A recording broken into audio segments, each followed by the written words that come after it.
Padre nuestro que estás en el cielo, santificado sea tu nombre.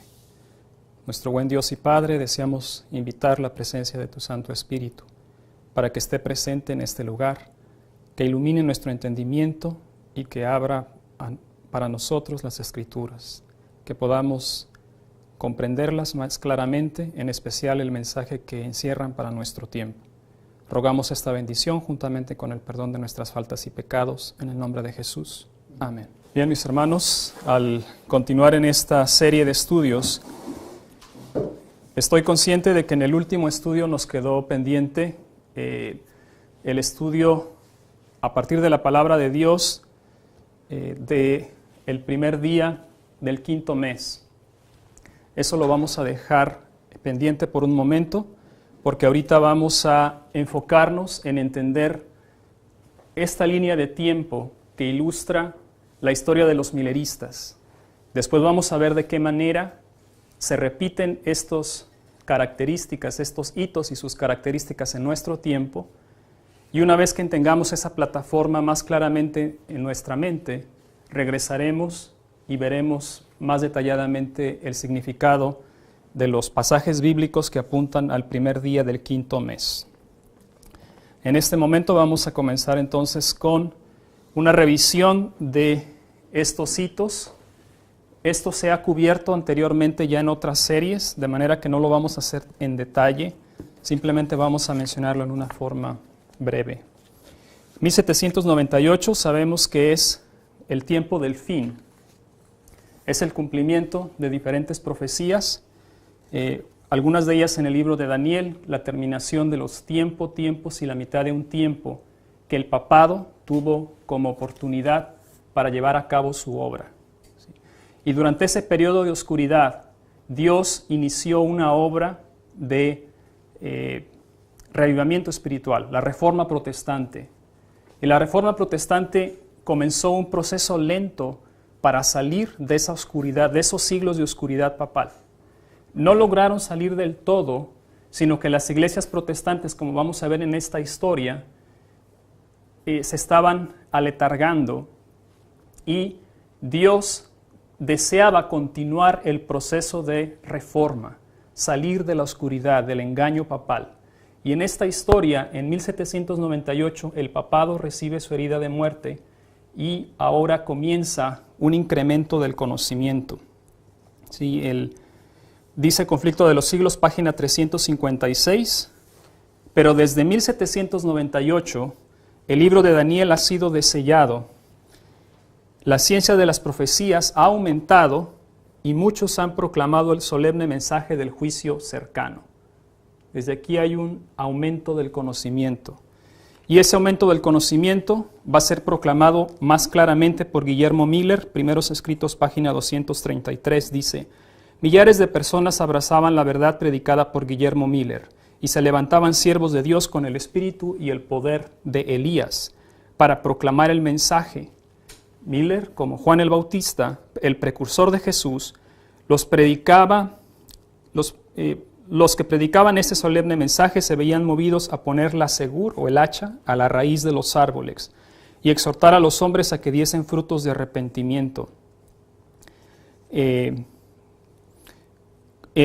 Algunos párrafos más adelante dice: cuando el Espíritu de Dios se posó sobre ellos, ayudaron a difundir el pregón: temed a Dios y dadle gloria, porque la hora de su juicio ha llegado. Ese es el mensaje del primer ángel. El mensaje del primer ángel comienza a brillar progresivamente y Guillermo Miller es llamado como el instrumento especial designado por Dios. Y él va a ser quien va en esta historia a formalizar el mensaje. Y eso es lo que hace. Para 1831 comienza él a predicar. En 1833 nos dice Conflicto de los Siglos, en 1833, página 332. En 1833 Miller recibió de la Iglesia Bautista, de la cual era él miembro, una licencia que le autorizaba para predicar. En 1833, 2 años después de haber principiado Miller a presentar en público las pruebas de la próxima venida de Cristo, apareció la última de las señales que había sido anunciadas por el Salvador, la caída de las estrellas. Aquí ocurre en esta misma historia. Entonces aquí se formaliza el mensaje que esa es otra característica, formalización del mensaje. Y Miller va a ser el arquitecto que va a colocar ese mensaje en una forma que Dios va a poder utilizar durante esta historia para probar a su pueblo profeso. Después, una vez que el mensaje está preparado para ser traído a las iglesias, 1840 marca el siguiente gran hito. Gracias. 1840 es la fecha, 11 de agosto de 1840. Dice así, esto es Conflicto de los Siglos, página 334. En 1840, otro notable cumplimiento de la profecía despertó interés general. 2 años antes, Josías Leach, uno de los principales ministros que predicaba el segundo advenimiento, publicó una explicación del capítulo 9 del Apocalipsis, que predecía la caída del Imperio Otomano. El Imperio Otomano es el imperio musulmán, como está ilustrado en este diagrama. Dice, la cita continúa diciendo, según sus cálculos, esta potencia sería derribada en el año 1840, después de Cristo, durante el mes de agosto. Y pocos días antes de su cumplimiento, él escribe que el primer periodo de 150 años, él está aquí citando Apocalipsis capítulo 9, que esto se ha explicado ya anteriormente, donde se mencionan 2 periodos de tiempo profético. Se menciona un periodo de 150 años, que está ilustrado aquí, 150 años que van del año 1299, y terminan en el año 1449. Este es un periodo asociado con el primer Ay.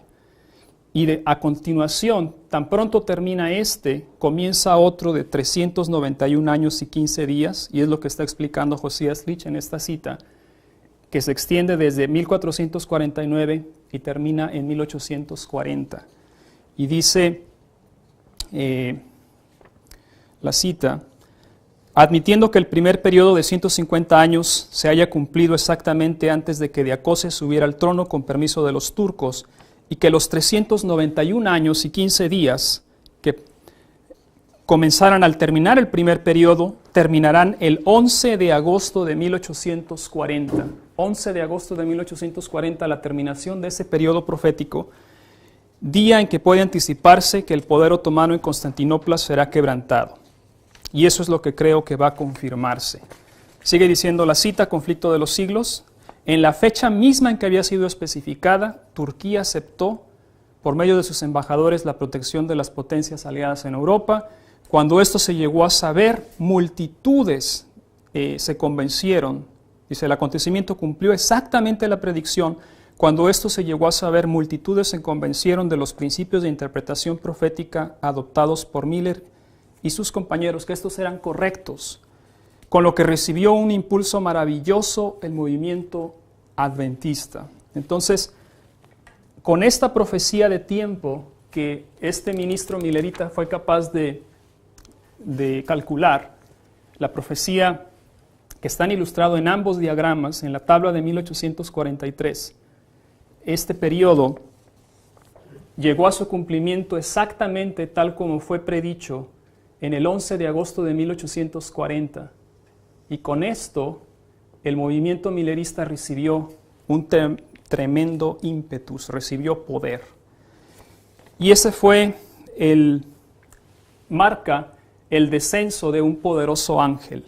Dice Apocalipsis 10, 1 al 3, vi descender del cielo a otro ángel fuerte, envuelto en una nube, con el arco iris sobre su cabeza, y su rostro era como el sol, y sus pies como columnas de fuego. Tenía en su mano un librito abierto, y puso su pie derecho sobre el mar y el izquierdo sobre la tierra, y clamó con gran voz como ruge un león. Cuando hubo clamado, 7 truenos emitieron sus voces. Y en Comentario Bíblico Adventista nos dice que este poderoso ángel, en tomo 7, página 982, el poderoso ángel que instruyó a Juan era nada menos que Jesús, Cristo Jesús. Y poniendo su pie derecho sobre el mar y su izquierdo en la tierra seca, muestra la parte que él está haciendo en las escenas del gran cierre de la controversia con Satanás. Entonces, este poderoso ángel que desciende en una nube es Jesucristo, y él desciende con un mensaje, y ahí mismo en Apocalipsis 10 nos dice que ese mensaje se le dijo a Juan: toma el librito de la mano del ángel y cómelo. Es un mensaje, está comiendo el mensaje que está siendo predicado en este tiempo y que ahora ha recibido poder. Ha recibido poder porque Dios ha demostrado que los principios que ellos adoptaron, las reglas de interpretación de Guillermo Miller y el principio de interpretación de día por año son válidos, ¿sí? Los cálculos que ellos habían impreso, que ellos iban a imprimir, eran válidos. Y dice la siguiente cita, Conflicto de los Siglos, no tengo aquí la página, pero es de Conflicto de los Siglos. El movimiento adventista de 1840 a 1844 fue una manifestación gloriosa del poder divino. El mensaje del primer ángel fue llevado a todas las estaciones misioneras de la tierra. Este primer mensaje es de proporción mundial. Y entonces, si notamos aquí entonces, cuando este ángel poderoso desciende, lo que va a hacer es probar a su pueblo. Es un proceso progresivo basado en 3 pasos, porque la obra del Espíritu Santo es triple. Nos dice la palabra de Dios que es convencernos de pecado, de justicia y de juicio. Por esa razón, este patrón profético tiene estos 3 hitos, tiene estas 3 indicadores. Está basado en un mensaje que primero convence de pecado, de justicia y de juicio. Así que este triple paso o esta triple prueba tenía que ser aplicada al pueblo de Dios. Y en aquel tiempo el pueblo de Dios estaba disperso en las diferentes denominaciones protestantes. Guillermo Miller mismo, él era bautista, ¿verdad? Después, en mayo de 1842, viene la impresión del diagrama, que dice esta cita de Joseph Bates. En mayo de 1842, una conferencia general fue convocada nuevamente en Boston, Massachusetts. En la apertura de esta reunión, los hermanos Charles Fitch y Apollos Hale nos presentaron las visiones de Daniel y Juan que habían pintado sobre tela, con los números proféticos y el fin de la visión, lo que ellos llamaron un diagrama. Estos hermanos habían cumplido una profecía dada por Habacuc, donde dice: y Jehová me respondió y escribe la visión y declárala en tablas para que corra el que leyere en ella. Fue votado por unanimidad mandar hacer 300 de estos diagramas litografiados inmediatamente, de manera que todo mensajero milerista iba a aportar este diagrama para ilustrar, porque en este proceso Dios está probando primeramente a las iglesias protestantes, y se trata igualmente de un proceso de prueba triple. Y el paso número 2 tiene que ver siempre con una prueba visual, una prueba de carácter visual. Y en este caso el diagrama obviamente ilustra visualmente la visión. Después, el Espíritu de Profecía confirmó esto y nos dice en Primeros Escritos, ella escribió esto en el año 1850, página 74, he visto que el diagrama de 1843 fue dirigido por la mano del Señor y que no debe ser alterado, que las cifras eran como Él las quería, que su mano cubrió y ocultó una equivocación en algunas de las cifras para que nadie pudiese verla hasta que la mano de Dios se apartase. En junio de 1842, tan solo un mes, quizás menos, de haberse publicado este diagrama, las iglesias protestantes van a reaccionar en una forma negativa. En junio de 1842, el señor Miller presentó su segunda serie de conferencias en Portland. Con pocas excepciones, las diferentes denominaciones cerraron sus puertas de sus iglesias al señor Miller. Esto está en Testimonios para la Iglesia, tomo 1, página 26. Elena G. de White estuvo presente en esa reunión y dice que las diferentes denominaciones, casi todas ellas, dice, comienzan a cerrar las puertas en contra del mensaje. Así que las iglesias protestantes como denominaciones están fallando esta triple prueba. Esto nos lleva al primer chasco del que hemos hablado ya. Ya nos había explicado antes que este diagrama que había sido el cumplimiento de la orden dada por Habacuc, tal como lo dice Conflicto de los Siglos, página 390. Nadie, sin embargo, notó entonces que la misma profecía menciona una tardanza evidente en el cumplimiento de la visión, un tiempo de demora. Entonces, la misma profecía que anunciaba o que instruía la creación, escribe la visión y declárala en tablas, esa misma profecía menciona una tardanza. Eso fue lo que ocurrió justamente, y mencionamos esta cita en Primeros Escritos, página 246. Otro poderoso ángel fue comisionado para que descendiese a la tierra. Jesús le puso en la mano algo escrito, y cuando llegó a la tierra clamó: ha caído Babilonia. Sí, el mensaje que está proclamando es el mensaje de Apocalipsis, capítulo 14 y versículo 8. Ese ángel poderoso desciende el 19 de abril de 1844, en ocasión del primer chasco, y trae un mensaje que anunciar. Y lo que está anunciando es que el rechazo al mensaje por parte de las iglesias protestantes se ha consumado, al punto de que Dios no puede utilizarlas más como denominaciones, como estructuras denominacionales. Por lo tanto, Dios está aceptando el rechazo de estas instituciones y las está declarando entonces como parte de Babilonia. Entonces, dice Historia de la Redención, página 382 y 383. Las iglesias que no quisieron recibir el mensaje del primer ángel rechazaron la luz del cielo. Cuando las iglesias desdeñaron el consejo de Dios al rechazar el mensaje adventista, el Señor a su vez las rechazó a ellas.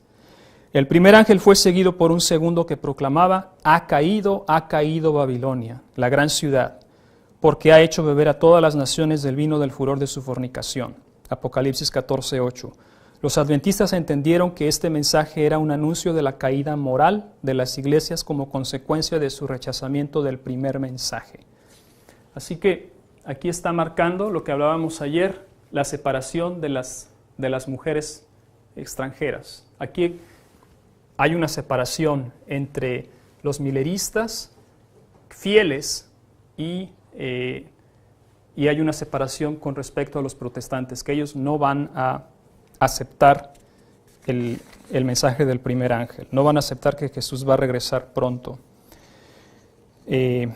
Después mencionábamos ayer, una de las características asociadas es que ellos tuvieron que reconocer que se encontraban en un periodo de tardanza. Aunque tardare, espéralo, era la instrucción en Habacuc. Van a esperar, van a tardar, y se comienza a manifestar también el fanatismo. Es una de las características que ya ilustramos y mencionamos. En 15 de agosto de 1844 es el siguiente hito importante en esta historia, y es el que marca la llegada del clamor de medianoche. Recordemos, no lo he mencionado tal vez, esta línea está ilustrando la parábola de las 10 vírgenes, que está mencionada ahí en Mateo 25. Y estas vírgenes son invitadas a ese banquete, a esa boda, y ellas llevan lámparas, son 10, son 2 clases, pero hay una clase que está preparada y otra no. Y esa que está preparada para soportar la tardanza. Cuando tardándose el esposo, dice la parábola, cabecearon y se durmieron. Las vírgenes cabecearon y se durmieron. Ahí está marcándonos la tardanza. Sí, eso es esto en Mateo 25, versículo 5. Tardándose el esposo, cabecearon y se durmieron. Tardándose, la tardanza. Después en el versículo siguiente, en el 6, dice, y a la medianoche se oyó un clamor. Aquí viene el esposo, salid a recibirle. A medianoche se oyó el clamor. Ese es el clamor de medianoche. ¿Qué va a ocurrir con las vírgenes ahora? Aquí. Van a despertar. ¿Sí? Se habían dormido, ahora van a despertar. Pero al despertar, ¿qué ocurre? ¿Qué descubren? 5 de ellas no tenían aceite, ¿verdad? Y esas 5 que no tenían aceite ahora hay una separación, en otras palabras, tienen que ir a buscarlo. Y en lo que ellas van a buscar, las vírgenes prudentes, ellas van a ir con el esposo. Y llegan hasta el lugar del esposo y entonces, ¿qué ocurre con la puerta? Se cierra. Así que la parábola marca 3 hitos importantes: la tardanza del esposo, el clamor a medianoche y el cierre de la puerta para las vírgenes insensatas. Entonces, esta parábola estaba teniendo su cumplimiento y ellos se llegaron a entenderlo. Ellos llegaron a entender que ellos estaban en el tiempo de la tardanza. Así que en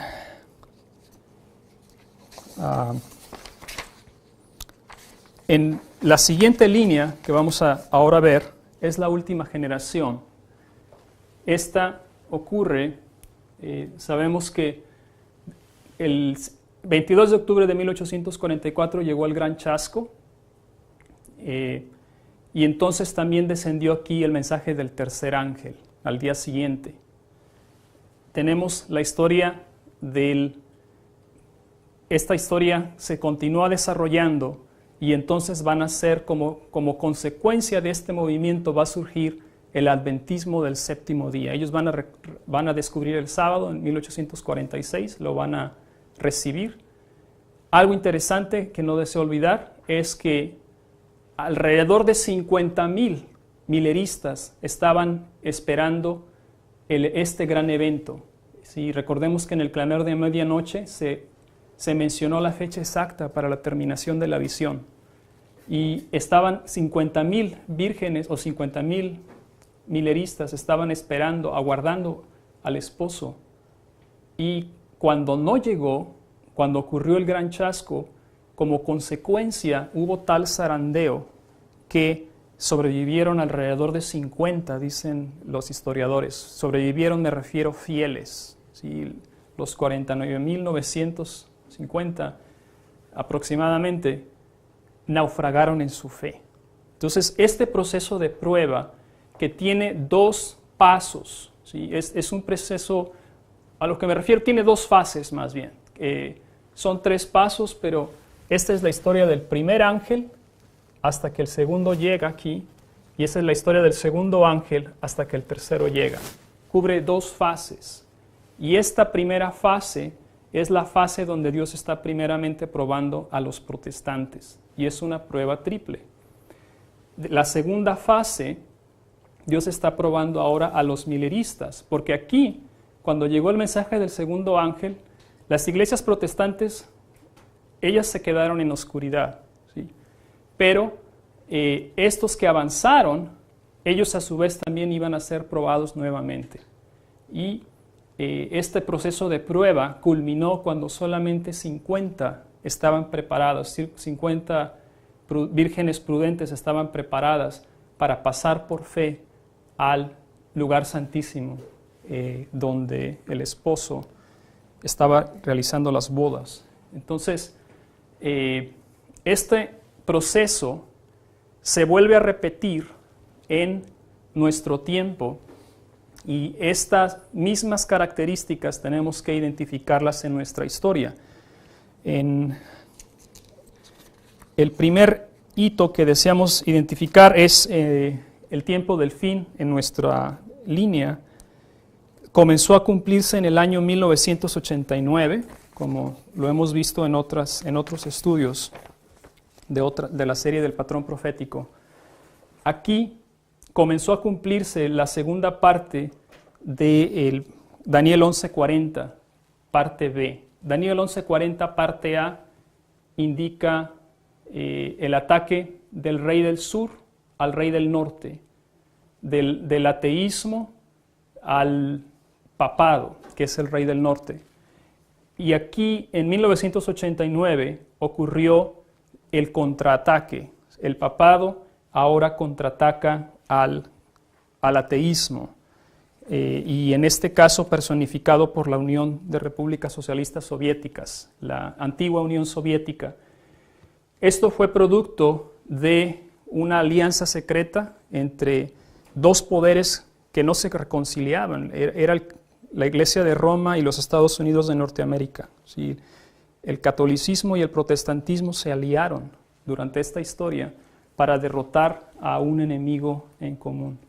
Y en 1989 marca es la carrera del rey del norte para recuperar lo que perdió en 1798. Aquí recibió la herida de muerte, aquí la herida de muerte va a comenzar a ser sanada.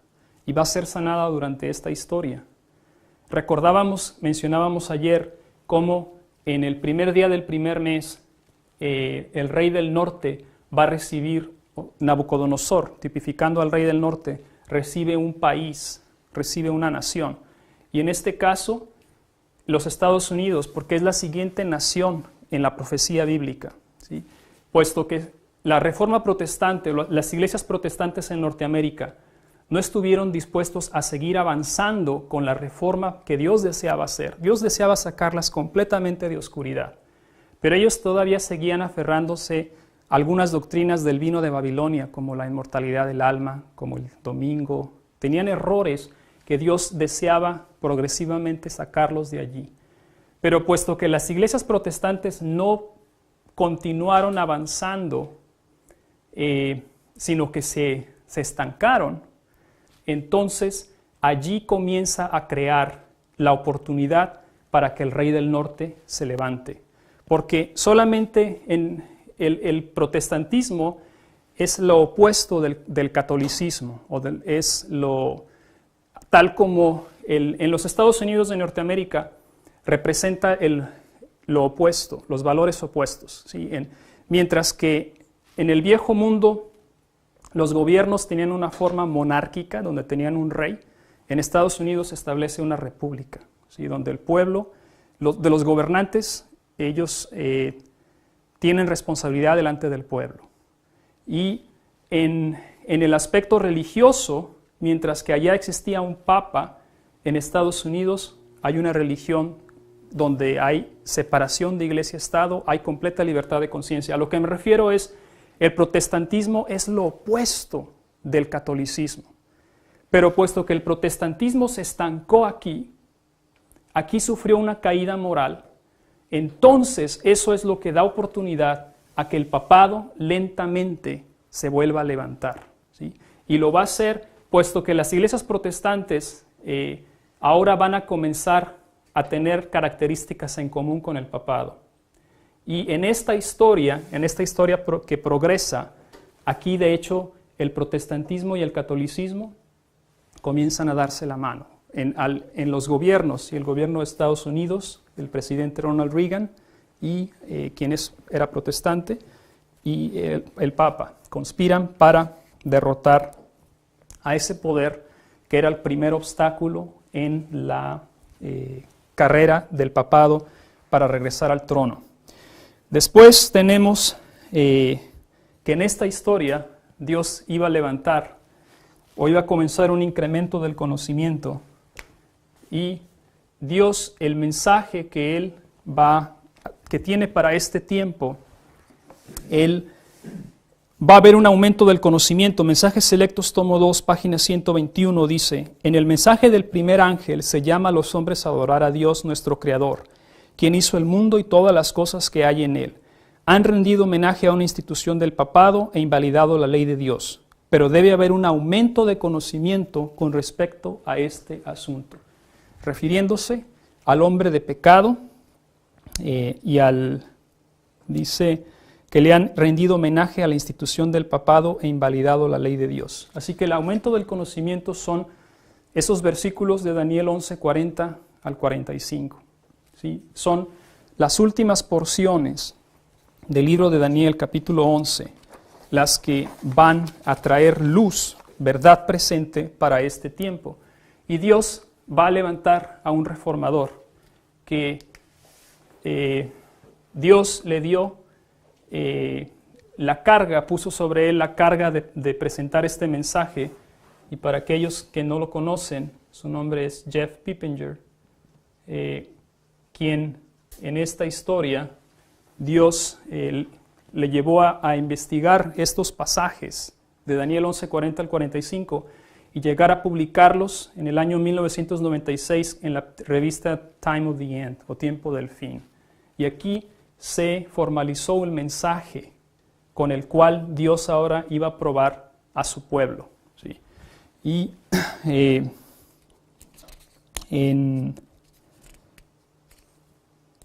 dice en 11 de septiembre, perdón, el siguiente hito que vamos a ver aquí a continuación es el 11 de septiembre del 2001. ¿Por qué razón esta fecha es relevante para nosotros?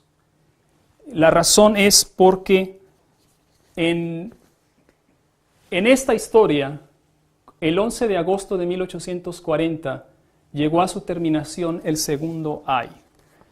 En la comprensión millerista, los ayes son la parte más intensa de la trompeta. ¿Sí? Sabemos que hay 7 trompetas, y estas 7 trompetas están asociadas con castigos o juicios en contra de Roma. Y las tres últimas contienen ayes, primer ay, segundo ay y tercer ay. Y en estos ayes, tanto el primero como el segundo, están asociados con el Islam, con el rol de los descendientes de Mahoma, espirituales. Los descendientes en realidad, bíblicamente, son los descendientes de Ismael. ¿Sí? En Génesis 16, 12, se nos dice que Ismael, él será un hombre fiero, su mano será contra todos y la mano de todos contra él, y delante de todos sus hermanos habitará. Y nos dice el Espíritu de Profecía que esta profecía se aplica a los descendientes de Ismael, a toda su descendencia. Entonces, ellos iban a estar en contra de todo el mundo. Y tal como esta primer y segundo ay ilustraron la obra del Islam, combatiendo a las fuerzas de Roma, en Roma oriental, al fin del mundo, el Islam regresa y aparece en la historia en 11 de septiembre del año 2001. ¿Por qué razón?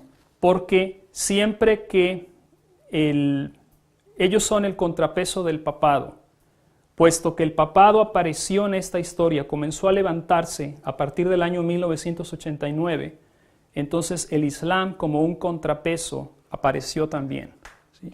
Para hacer guerra contra el papado y más específicamente contra los ejércitos de Roma. En esta historia, los Estados Unidos de Norteamérica, al aliarse con Roma, se han convertido en el ejército de Roma y por lo tanto son objeto de el ataque de las Torres Gemelas el 11 de septiembre del 2001 y es allí donde estamos nosotros marcando el descenso de ese poderoso ángel que va a dar poder al mensaje para nuestro tiempo. Y ese mensaje eso es el que se encuentra en Apocalipsis 18:4, que dice, y oí otra voz del cielo, Apocalipsis 18:1. Después de esto vi a otro ángel descender del cielo con gran poder, y la tierra fue alumbrada con su gloria. Apocalipsis 18:1.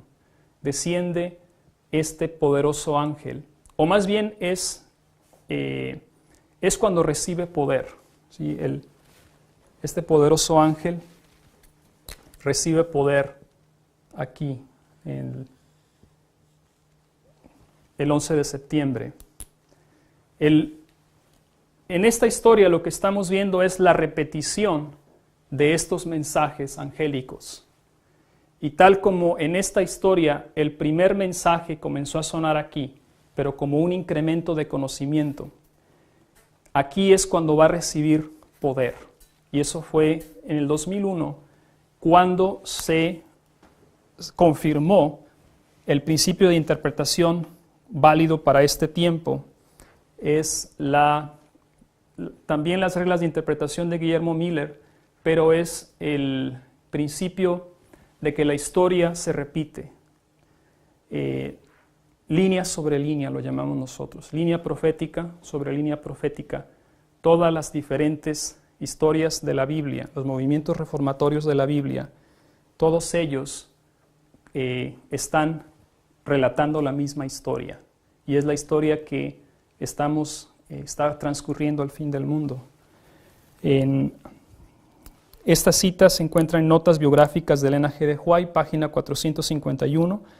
¿De dónde vino la noticia que yo declaré que Nueva York ha de ser barrida por una ola gigantesca? Nunca lo he dicho. Yo he dicho, cuando veía los grandes edificios levantarse allá, piso tras piso, qué terribles escenas ocurrirán cuando el Señor se levante para sacudir terriblemente la tierra. Entonces se cumplirán las palabras de Apocalipsis 18, 1 al 3. Todo el capítulo 18 de Apocalipsis es una advertencia de lo que ha de suceder en la tierra. Pero yo no tengo luz particular con respecto a lo que ha de ocurrir sobre Nueva York. Lo único que sé es que algún día los grandes edificios en esa ciudad serán derribados por el poder trastornador de Dios. Por la luz que me ha sido dada, sé que la destrucción está en el mundo. Una palabra del Señor, un toque de su poder terrible, y estas masivas estructuras caerán. Así que ella está relacionando este evento donde cayeron los grandes edificios de la ciudad de Nueva York con el ángel de Apocalipsis 18, 1 al 3, que ya mencionamos, que desciende en repetición o siendo tipificado por el ángel de Apocalipsis 10. Este ángel poderoso que descendió el 11 de agosto, cuando se terminó el segundo ay, tipifica, simboliza este ángel poderoso que desciende el 11 de septiembre del 2001, cuando el tercer ay comienza, cuando las naciones se airan. Y después, en esta historia se desarrolla, y al irse repitiendo estos hitos, van a reaparecer los diagramas. Solamente que en nuestra historia tenemos no solamente el diagrama de 1843, sino el que se imprimió en 1850 también, que juntos representan el fundamento y los pilares del adventismo. Aquí está la segunda prueba. Este es un proceso de prueba triple, que Dios está sometiendo primeramente a su pueblo, y el segundo hito está relacionado con una prueba visual. Son estos diagramas, pero también es la manera como se presenta este mensaje. Este mensaje se presenta línea sobre línea, y esto es un proceso visual. Se explica con diagramas como el que tenemos en este momento con nosotros. ¿Sí? En esta historia, durante esta historia, Dios va a educar a su pueblo en una forma visual. ¿Sí? La historia, la profecía, como se nos dice, es una delineación histórica. Así lo describe Elena G. de White, simbólica, delineación simbólica de eventos históricos que llevan hasta el fin del tiempo. El siguiente evento es la ley dominical. ¿Sí? La ley dominical es el gran evento en el horizonte, y en el cual entendemos nosotros que se va a cerrar la puerta. Va a ser demasiado tarde para preparar nuestro carácter, porque la ley dominical es una crisis, y la crisis únicamente revela el carácter que existe. En esta historia, el primer proceso de prueba fue para los protestantes, y aquí el Señor se divorció de ellos. Aquí se cerró la puerta para los protestantes como denominación. Y todos aquellos protestantes que recibieron el mensaje, pero lo rechazaron, también para ellos la gracia se terminó, ¿sí? Entonces aquí hay una puerta que se cierra.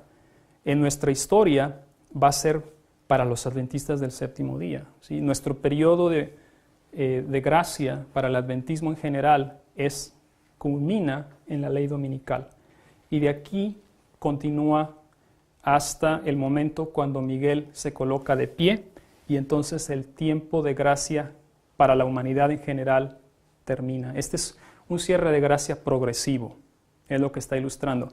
Pero el principio en la Biblia siempre ha sido que el juicio de Dios comienza por la casa de Dios. Eso lo dice 1 de Pedro 4:17, porque es tiempo de que el juicio comience por la casa de Dios, y si primero comienza por nosotros, ¿cuál será el fin de aquellos que no obedecen el Evangelio de Dios? Ahora, en esta historia, lo importante, hemos llegado aquí hasta ahorita hemos nada más puesto un fundamento, una lógica básica. Ahora viene la parte más importante. En esta historia, el tiempo de tardanza fue clave y nuestros pioneros identificaron, cuando este ángel descendió, el segundo ángel, nos dice que ellos vieron que se encontraban en un periodo de tardanza. Dice en Primeros Escritos, página 246, los chasqueados veían por las escrituras que estaban en el tiempo de demora y que debían aguardar con paciencia al cumplimiento de la visión. Entonces, ellos se dieron cuenta que estaban en el tiempo de tardanza. Nosotros también debemos de ser capaces de identificar en qué hito se ubica el tiempo de tardanza, ¿sí? Para saber, ya estamos familiarizados con las características, pero lo importante es saber en dónde el tiempo de tardanza se ubica. Y en lo natural, probablemente, antes de eso, dice Review and Herald, 19 de agosto de 1890, con frecuencia se me hace referencia a la parábola de las 10 vírgenes, 5 de las cuales eran prudentes y 5 fatuas. Esta parábola ha sido y será cumplida al pie de la letra. Se cumplió una vez durante esta historia de los mileristas y se va a volver a cumplir. Esta es la historia de la generación final, ¿sí? Esta es la generación final. Es donde estamos viviendo hoy. Y es la historia de los mileristas. Se va a repetir esta parábola en nuestro tiempo. Y ella nos dice, en Conflicto de los Siglos, página 391, se nos dice que la parábola de las 10 vírgenes de Mateo 25 ilustra también lo que experimentaron los adventistas, o la experiencia del pueblo adventista. La parábola de las 10 vírgenes tuvo su cumplimiento más importante durante esta fase, ¿sí? Porque aquí ubicamos la tardanza, el clamor y el cierre de la puerta. Esta parábola tiene que volver a cumplirse en nuestro tiempo. Para que podamos entender esto, ¿dónde ubicamos el tiempo de tardanza? Lo más natural sería simplemente transportar este hito y colocarlo aquí, porque corresponde, ¿cierto? Corresponde naturalmente. Pero hay dificultades con hacer eso. Por lo menos hay 3 que hemos observado. Una de ellas es, si tuviéramos el tiempo de tardanza aquí, que lo voy a colocar por un momento, si tuviéramos la tardanza aquí, como algunas personas creen que ocurriría, el problema es que de acuerdo a el primer punto que tenemos que recordar es que la parábola de las 10 vírgenes ilustra la experiencia del pueblo adventista. Entonces, vírgenes básicamente equivale con adventistas, ¿sí? Y los adventistas durante este periodo, por eso la parábola se cumplió durante esta parte, durante el periodo milerista adventista. En nuestro tiempo, puesto que Dios va a juzgar primero a su profeso pueblo de Dios, primeramente tenemos la prueba para el adventismo y posteriormente tenemos la prueba para el resto del mundo. Entonces, si nosotros hubiésemos de trasladar este punto de la tardanza a nuestro tiempo, si lo pusiéramos aquí abajo, descubriríamos que no corresponde, porque durante este periodo a quien está probando Dios es no a los adventistas, sino al resto del mundo. ¿Sí? ¿Me explico? Es decir, la tardanza está asociada, es la que marca el cabeceo de las vírgenes cuando se duermen. Pero para este periodo, Dios ya no está probando a las vírgenes. ¿Sí? Las vírgenes ya fueron probadas antes. No corresponde lógicamente con esto. ¿Sí? Punto número 2. En la parábola, la tardanza está asociada con vírgenes o adventistas que cabecean y se duermen. ¿Ustedes creen que cuando llegue la ley dominical van a estar los adventistas cabeceando y durmiendo? No, no va a haber adventistas cabeceando y durmiendo durante la ley dominical. Incluso las vírgenes insensatas van a andar asustadas y van a andar corriendo de un lugar a otro. Se les va a quitar el sueño. Entonces, no corresponde. Recordemos que la tardanza es cuando las vírgenes se duermen, pero durante la ley dominical no va a haber adventistas durmiendo. Entonces, eso tampoco coincide. Y número 3, la puerta de la gracia, nosotros entendemos que se cierra para los adventistas en la ley dominical. Porque para este tiempo Dios ya necesita adventistas que puedan reflejar su carácter, de manera que puedan proclamar al mundo, no solamente con palabra, sino por ejemplo, ¿verdad? Entonces, en esta historia, en esta parábola, la tardanza precede al cierre de la puerta, ¿sí? Esta parábola tiene un orden natural. Las vírgenes se duermen con la tardanza del esposo, son despertadas durante el clamer de medianoche, y posteriormente se va a cerrar la puerta para las vírgenes insensatas. Entonces, no podríamos ubicar la tardanza para las vírgenes adventistas simultáneamente con el cierre de la puerta. No tiene sentido, porque en la parábola hay un periodo de intermedio entre estos dos hitos. Entonces, por estas razones, no ubicamos el tiempo de tardanza en este hito, en la ley dominical. No corresponde. Entonces, ¿cómo ubicarlo? Tendremos que entender algo. En mensajes selectos tenemos que entender que estos procesos, durante estos procesos de prueba, Dios está ilustrando algo que Jesús, o más bien Jesús ilustró este principio cuando Él estuvo en la tierra, cuando Él limpió el templo. Nos dice Mensajes Selectos, tomo 2, página 135, el profeta dice: vi otro ángel descender del cielo con gran poder, y la tierra fue alumbrada con su gloria, y clamó con voz potente, diciendo: ha caído la gran Babilonia, y se ha hecho habitación de demonios. Apocalipsis 18, 1 y 2. Este es el mismo mensaje que fue dado por el segundo ángel. Babilonia ha caído, porque ha hecho beber a todas las naciones del vino del furor de su fornicación. ¿En qué consiste este vino? En sus doctrinas falsas. Está diciéndonos que el ángel de Apocalipsis 18, 1 y 2 repiten el mismo mensaje que el segundo ángel. ¿Sí? Es una repetición del mensaje del segundo ángel y está denunciando las doctrinas falsas de Babilonia. Sigue diciendo: cuando Jesús comenzó su ministerio público, limpió el templo de su profanación sacrílega. Entre los últimos actos de su ministerio figura la segunda purificación del templo. Así también en la obra final de amonestación al mundo se hacen dos llamados a las iglesias. Jesús limpió cuando estuvo en la tierra durante su ministerio el templo 2 veces. Al inicio de su ministerio y después al fin de su ministerio.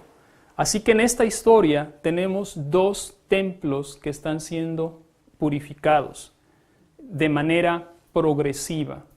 3 pruebas para el templo de los protestantes, y puesto que desatendieron el llamado o la oportunidad, entonces fueron pasados por alto y únicamente los fieles se separaron ya de manera independiente.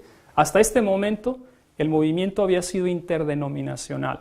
¿Sí? El pueblo de Dios estaba esparcido entre las diferentes denominaciones protestantes, pero al llegar al gran primer chasco, viene una separación inevitable y ahora son ellos ya son un grupo independiente de las iglesias protestantes. Ahora son ellos ya los mileristas adventistas. Y ahora comienza para ellos este proceso de limpieza, de purificación. Y recuerdan ayer cuando leíamos sobre el primer día del primer mes, cómo estaba ilustrado esto, que el primer día del primer mes se erige el tabernáculo en la historia de Moisés, y cuando se erigía el tabernáculo era para purificarlo, ¿sí? En avance a una santa convocación.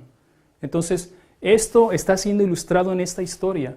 El pueblo, el templo que se le erige o se levanta aquí es el de los mileristas adventistas, pero tiene también que ser purificado. Y en este proceso de purificación, muchos de ellos van a ser desechados y los fieles van a ser ofrecidos como una ofrenda agradable a Dios. Cuando Jesús pase del lugar santo al lugar santísimo. Entonces, esas dos purificaciones del templo están mencionadas, están asociadas con la obra del ángel de Apocalipsis 18. Y dice, Deseo de todas las gentes, página 132, al limpiar el templo de los compradores y vendedores mundanales, Jesús anunció su misión de limpiar el corazón de la contaminación del pecado, de los deseos terrenales, de las concupiscencias egoístas, de los malos hábitos que corrompen el alma. Vendrá súbitamente a su templo el Señor, a quien vosotros buscáis, y el ángel del pacto, a quien deseáis vosotros. He aquí viene, ha dicho Jehová de los ejércitos, ¿y quién podrá soportar el tiempo de su venida? ¿Quién podrá estar en pie cuando Él se manifieste? Porque Él es como fuego purificador y como jabón de lavadores. Y se levantará para afinar y limpiar la plata, porque limpiará a los hijos de Leví, los afinará como a oro y como a plata, y traerá a Jehová ofrenda en justicia. Aquí se está mencionando, ella está relacionando la purificación doble del santuario, o las dos purificaciones del templo, está asociándolas con la obra que está predicha en Malaquías, cuando vendría el ángel del pacto a su templo de manera inesperada para purificar a los hijos de Leví. Y recuerdan que cuando vimos el primer día del primer mes en la historia de Esdras, cómo él hace un llamado cuando él está saliendo de Babilonia para congregar a quienes hacían falta. Los levitas, ¿sí? Entonces los levitas tenían que, durante esta historia, eran importantes. De esa manera están siendo ellos congregados, van a ser purificados, ¿sí? Esta historia enfatiza eso. Entonces, tenemos que entender este proceso de purificación del templo 2 veces. En nuestra historia, el primer templo con el que Dios va a purificar es el de su pueblo profeso, el adventismo del séptimo día. Dios lo purifica en 3 pasos y la purificación se concluye en la ley dominical. Los fieles entonces van a pasar a dar el fuerte pregón y el resto del mundo va a tener su purificación en 3 pasos. Por eso aquí tengo esto 3/1, porque este hito es simultáneamente el tercero para los adventistas. Aquí termina la prueba y simultáneamente inicia para el resto del mundo. Entonces, hay una purificación doble en 3 pasos, ¿sí? Concluye una purificación del templo, inicia la purificación del segundo templo. Ahora, para entender, no hemos resuelto todavía el asunto de dónde ubicamos el tiempo de tardanza. Una vez que hemos entendido este principio, puesto que esta parábola ha de repetirse, obviamente se va a repetir entonces durante el periodo de los adventistas, ¿sí? Porque las vírgenes, la parábola de las 10 vírgenes, nos dice el Espíritu de Profecía, ilustra la experiencia del pueblo adventista, ¿sí? Las vírgenes son adventistas, por lo tanto, la parábola no se va a cumplir durante este periodo, sino ha de ubicarse en este periodo, aquí. Entonces, lo que ocurrió es esto. Vamos a comprobarlo con este principio. Los mensajes del primero, segundo y tercer ángel han de combinarse. Esto es muy importante. En las citas de 1888 Materials, materiales de 1888, página 804, dice: Dios ha dado a los mensajes de Apocalipsis 14 su lugar en la línea profética, y su trabajo no ha de cesar hasta el fin de la historia de esta tierra. Los mensajes del primero, segundo y segundo ángel siguen siendo verdad para este tiempo, y han de correr paralelamente con el que le sigue. El tercer ángel proclama su advertencia en alta voz. Después de esto dijo Juan: vi otro ángel descender del cielo con gran poder, y la tierra fue alumbrada con su gloria. En esta iluminación, es decir, la del cuarto ángel, la luz de los tres ángeles se combina, ¿sí? Este poderoso ángel que desciende, el cuarto, el que desciende en Apocalipsis 18, es la combinación, dice aquí, de los tres mensajes angélicos. Otra cita, Craig's Collection, página 105. El Señor está a punto de castigar al mundo por su iniquidad. Él está a punto de castigar a las agrupaciones religiosas por su rechazo de la luz y la verdad que les ha dado. El gran mensaje, combinando los mensajes del primero, segundo y tercer ángel, debe ser dado al mundo. Este ha de ser la preocupación de nuestra obra. Combinar estos mensajes en uno solo. Dice la siguiente cita, Manuscript Releases, manuscrito liberado, tomo 20, página 216 y 217.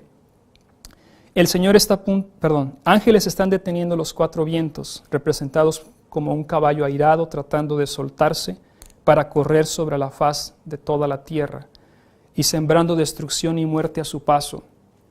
Lo que está diciendo aquí es, en Apocalipsis 7 se mencionan 4 ángeles que detienen los vientos para que no soplen, mientras que el pueblo de Dios va a ser sellado, ¿sí? Y eso ocurrió el 11 de septiembre del 2001. Esos 4 vientos están representados, dice aquí, proféticamente, como un caballo airado tratando de soltarse, y en profecía bíblica el caballo en ocasiones o frecuentemente representa el rol de Islam, ¿sí? En profecía bíblica, que está airado tratando de soltarse. Y en 11 de septiembre justamente ocurrió eso, ¿sí? Se puso una restricción sobre el Islam. En la misma forma como se había puesto una restricción durante el segundo ay, cuando se dio la orden a los 4 ángeles que estaban en el Éufrates, ahí en Apocalipsis 9, que se soltaran a los ángeles, en Apocalipsis 9, gracias. Apocalipsis 9 se había dado la orden donde dice, y fue versículo 15, fueron desatados los 4 ángeles que estaban preparados para la hora, día, mes y año. Fueron desatados por 391 años y 15 días. Y al terminar este periodo podemos inferir que fueron nuevamente restringidos. Entonces, hay una restricción del Islam el 11 de agosto de 1840, cuando termina el segundo ay. Aquí hay una restricción del Islam nuevamente cuando inicia el tercer ay. En el 2001, cuando el Islam se desata, los Estados Unidos de Norteamérica apelan a las Naciones Unidas y ellos van a hacer una guerra internacional en contra del del terrorismo. Y entonces hay una restricción que se coloca sobre el Islam. Y si alguien tiene duda acerca de la relevancia del Islam en profecía bíblica, solo tiene que ver lo que está ocurriendo en las noticias hoy en día, ¿sí? Cómo Islam está haciendo encabezados en todos los noticieros, ¿sí? Ellos están cumpliendo el rol de reunir a todas las naciones en contra de ellos. Y esto es lo que va a propiciar que se dé el ambiente para crear una ley dominical en los Estados Unidos de Norteamérica y posteriormente el nuevo orden mundial. ¿Sí? Es el Islam cumpliendo su rol profético de reunir a todos en contra de ellos. Pero simultáneamente ellos están haciendo un rol de distraer la atención del mundo, mientras que Dios está ocupado en sellar. ¿Sí? Ahí en Apocalipsis 7 se menciona que esos 4 vientos son restringidos, mientras que el sello de Dios se va a ir colocando sobre los suyos, o se va a colocar sobre los suyos en esta historia. Entonces hay un sellamiento ahí marcado, y la cita en Manuscript Releases, tomo 16, página 40, dice: toda la tierra ha de ser iluminada con la gloria del Señor, los puros de corazón verán a Dios, son los que están siguiendo al Cordero por donde quiera que va, quienes recibirán poder de este ángel que descendió del cielo con gran poder. El primer ángel ha de repetirse proclamando la segunda venida de Cristo a nuestro mundo. El mensaje del segundo ángel ha de repetirse: ha caído la gran Babilonia y se ha hecho habitación de demonios y guarida del espíritu, de todo espíritu inmundo. Aquí lo que está ocurriendo es esto. Ya entendemos nosotros que este ángel de Apocalipsis 10 tipifica el primer ángel, o se repite. Este fue el cumplimiento imperfecto del mensaje del primer ángel.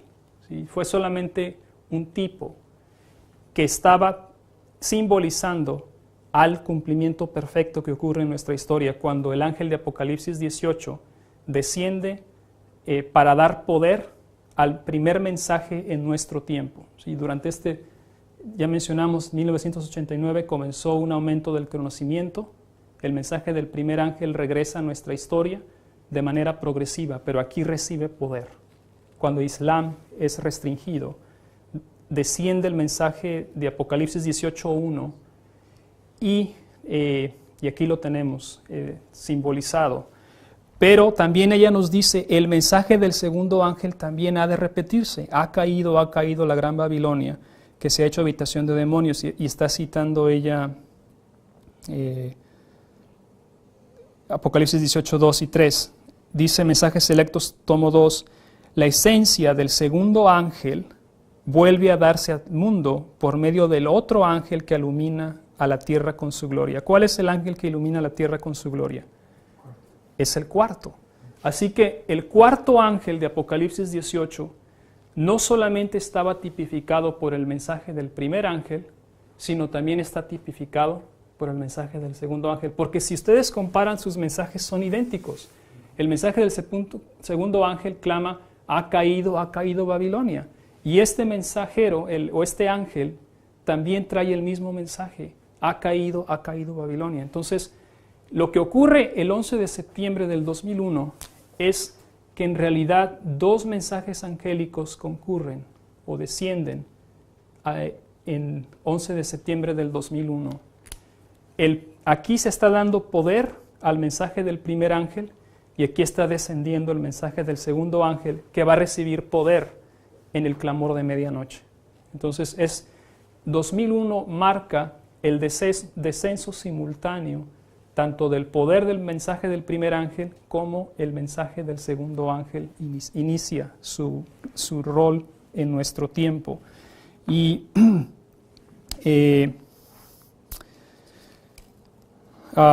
hemos ya mencionado, entonces, si esto es así, lo que está ilustrándonos aquí es esto, lo que ocurre en esta historia. Aquí tenemos la parábola de las 10 vírgenes. La manera en que le hemos explicado estos 3 hitos, la tardanza, el clamor de medianoche, el cierre de la puerta, no los podemos ubicar en esta parte, porque esta es la purificación del resto del mundo, no de los adventistas. Por lo tanto, lo que vamos a hacer es tomar esta sección y ubicarla aquí. ¿Sí? Esta sección, la historia del mensaje del primer ángel, se ubica aquí. La historia del segundo ángel se ubica también aquí. ¿Me explico? Porque son dos ángeles los que descienden simultáneamente. El primer ángel contiene esta historia.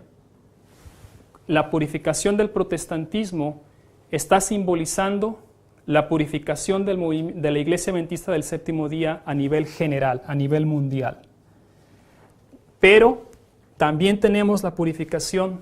Aquí son ya los que han aceptado el mensaje de verdad presente para este tiempo. En esta historia, los mileristas representan los que comieron el librito, los que creyeron en el mensaje y los que reconocieron las profecías. En nuestra historia, estos representan los que han aceptado los diagramas, los que han aceptado el tercer ay y los que entienden el aumento del conocimiento para nuestro tiempo.